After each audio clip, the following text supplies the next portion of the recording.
so many times. The last couple of videos, a dog would not start barking. I keep messing up and I don't know how to edit, so I just have to make one straight shot video, but I decided that, you know, it's okay to not be perfect.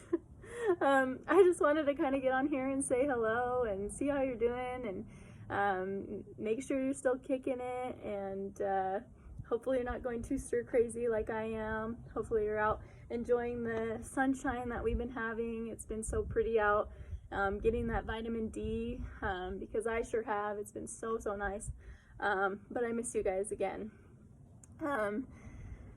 Last video I made was kind of about the importance of handstands and kind of a little bit of tips and tricks on how to get them better, or, you know, why we want to be able to hold them longer and stuff like that. So I was kind of thinking on, you know, what kind of tricks or skills can you guys be doing at home?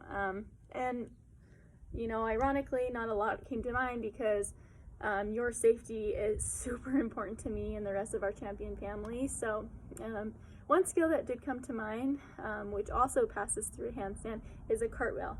Cartwheels are also super important because they're kind of like a transitional skill from cartwheel. It goes handstand, cartwheel to round off.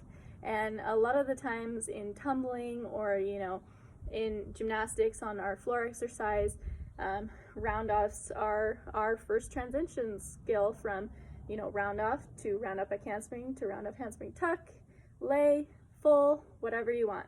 But yeah, we use it a ton in tumbling and gymnastics. So cartwheels are a good starting point. If you have a good cartwheel, you'll probably have a good starting point for your round off, because a cartwheel deals with, you know, passing through that lever like we talked about, passing through that handstand like we talked about, but also learning to flatten and square your hips. We'll also be going over your hand placement, because hand placement is super important on cartwheels, and then into round offs. And so that's another skill that you can be working on at home. And all you're going to need is a piece of chalk or a piece of tape, or in my case, I'm using a rug with lines. If you have a laser beam or anything like that, you can use that. You're going to try and stay on your line while you're doing your cartwheels. That's gonna tell you if you're being square when you're doing it. Square meaning your hips and your shoulders stay in line. A lot of the times we talk about this in gymnastics. Your hips and your shoulders are our best friends. They like to stay together to help you balance, help you go straight, and it helps to make your skills more powerful, because if you are square, all your power is going in one direction, and if it's going in one direction, you're gonna maximize your power going into that skill. If your power is going in different directions, sometimes we don't get the power that we need in order to complete harder skills. So cartwheel starts just like a handstand. You're gonna do your lever, lifting your foot up, arms up, and you're going into your lunge. Okay, for cartwheel, you want to make a deep lunge so you get down to your hands like we talked about in the last video.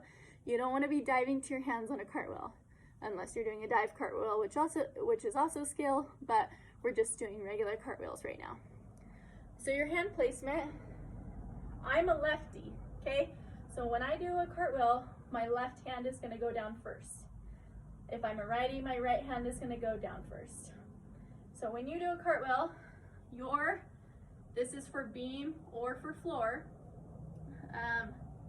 your first hand that goes down is going to be sideways. When you look at it, it should look like an L. Okay? So it's just going to be like this on the floor. Okay? Then your second hand, when it comes down on your ear, it's going to turn in towards that, towards your first hand that already touched the ground. So one hand sideways, one hand turn in. the hand that's turning in is gonna help you square up your shoulders and your hips. That's super important. We don't want our hands out. We don't want our hands both the same way. We want one hand sideways, one hand turned in. So I don't even know if you can see it. Hopefully that made sense. But one hand sideways, one hand turned in. Okay? So we're going to start with our foot up. You're gonna go through your lunge. Remember your machine that I talked about last time? This leg is pushing you, this leg is kicking you over. You're gonna do your hand sideways and turn in, up, lunge, pass through lever, hand sideways, hands in, and back to lunge. You want a nice medium-sized lunge, not too big, not too small. And you want to try and land on your line. As you can see, I used that dirty outside rug with the lines to land on the line. That's what the chalk and the tape is for. You put it down, you try and see if you can put those hands sideways and turned in on the line and land your feet on the line as well. The crazy part about a cartwheel is it starts with your good leg and lands with your bad leg. So lunge, cartwheel, that's my bad leg, okay? Your front foot is going to be a little turned out and your back foot is going to be forward or a little turned out. Probably not a lot turned out, just because you don't want your back hip to turn out a lot. So I like to say forward foot, but the front leg can be a little turned out, which will help you grip the beam or just stabilize yourself. So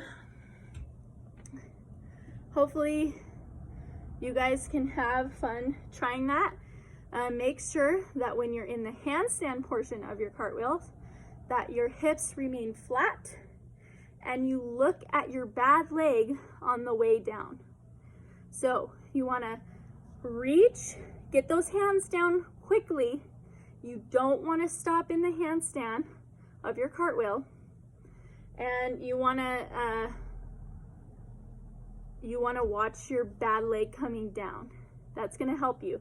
When you see it come down, your eyes are going to follow your line to the very end of it.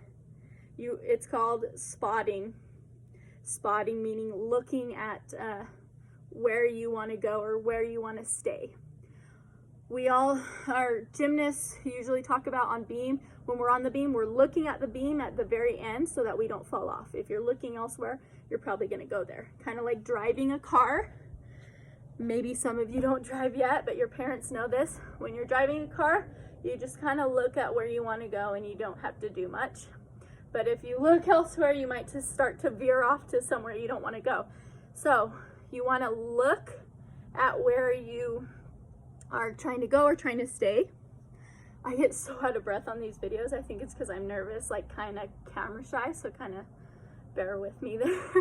Hopefully I'm not stuttering too much. But anyway, I always tell my girls this: you don't want your eyes to dart places. So if I'm looking at this point right here and I'm trying to look here, I want to follow to the other side. I don't want to go look. Okay, that's called eye darting. You don't want to dart your eyes around.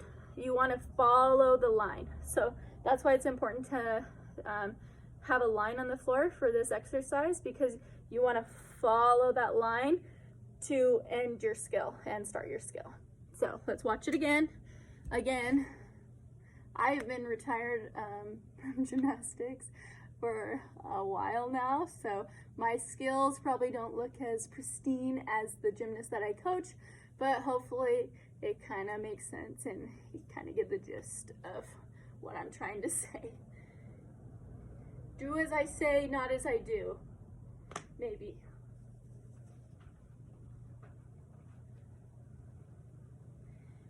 So we start with our leg up and our arms up.